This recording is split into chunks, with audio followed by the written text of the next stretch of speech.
received and the edge of playing at home? This is my third year here, and since I've gotten here, the fan support's been one of the most supportive groups.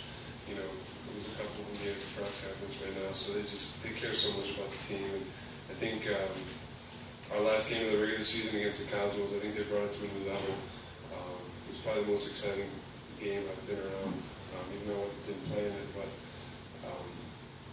they just brought it to a new level. So hopefully they'll be back doing the same thing they did in that game in the final. I think with the sellout, hopefully they do. But I mean, it's one of the better supporter groups in the NASL, I think, if not the best. So I've been blessed to play in front of them for 3 years, so hopefully they can bring it again in the final. I think, like I said, I think they will.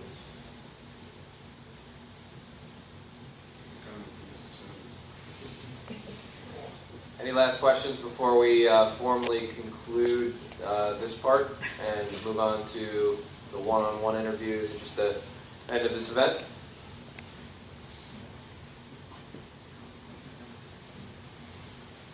All right. Go ahead. Yeah, so actually, just on a quick question for Fafa Nicole. I just wanted to, I know we've talked before about you playing in Italy. I just thought it's actually a great story for some of the people here perhaps unaware. Could you just basically explain a little bit about how, when you were as young as 16, you went over to Italy to play, and just what that involved? Well, yeah, I moved out. My first trip to Italy, I was about 16 years old, no 15. And about 8 months later, I'd say 8 months to a year later, I received the opportunity to actually move there, and I started training with the reserves. And being in that environment that young and getting my first opportunity to train with the first team and training on a regular basis with the first team at 18 years old kind of changed the way I viewed soccer. And I was thrown into an environment with a lot of important players who have gone on now to play with Roma, Juventus, and I still keep in contact with them and still get advice from them. So just being in that environment and getting the opportunity to learn under Massimiliano Allegri, who's also a good coach, it was just an incredible experience. Of course, I had my ups and downs over there, and being a foreigner wasn't as easy as it may seem at times. And spending 4 years over there, it really matured me as a man and took me from being a boy that I left. When I left the United States, I came back a different way, and just the way I viewed soccer and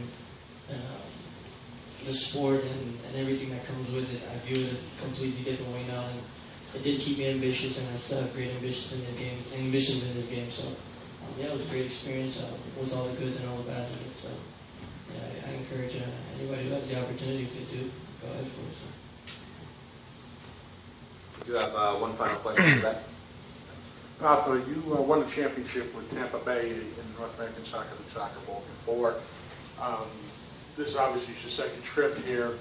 What does it mean to you, and what should the players understand of what this actually means? I mean, the North American Soccer League has been around since actually, I think it was 1968 in that area. Not everybody has made it to play in the Soccer Bowl.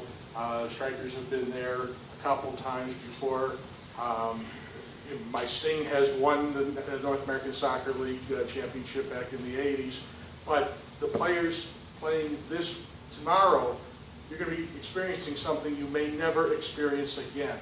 You've experienced it once. Can you comment on what your experience was and what this means to you and what it means to the rest of the players? I mean, yeah, winning it in 2012 was a great feeling. Back then we did it with 2 legs, and we were able to beat Minnesota at home in Tampa. Won it in dramatic fashion again. It was overtime and then penalty kicks, which was an amazing feeling, getting to celebrate with the guys. But what it means to me this year is a lot more.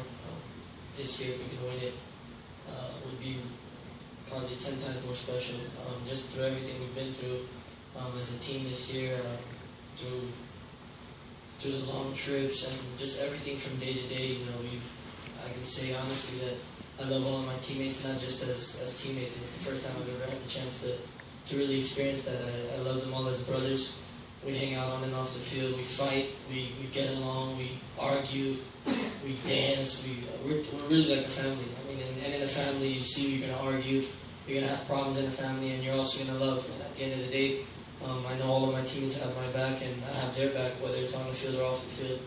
As you can see, just for Nurse being an example in terms of how he tried to come through, and how he's come through with our case of Justin Chavez, our teammate, and like I say, I always call my teammates my brothers. So we have characters like that in this team, and Darnell, who's next to me, is my roommate. We're always clowning, dancing around. So it's going to be a lot more to me than that. Anything short of a victory tomorrow would be a heartbreaker. So we're going to go out tomorrow and put everything we have on the line and just go at it 100%, because this one really means more than soccer to us. Obviously, it's a game, so we approach it the same way we approach every game. But winning this one for me, and I can speak on behalf of all of my teammates, would mean everything. Well, thanks again for attending, everybody. Thanks to Morgan's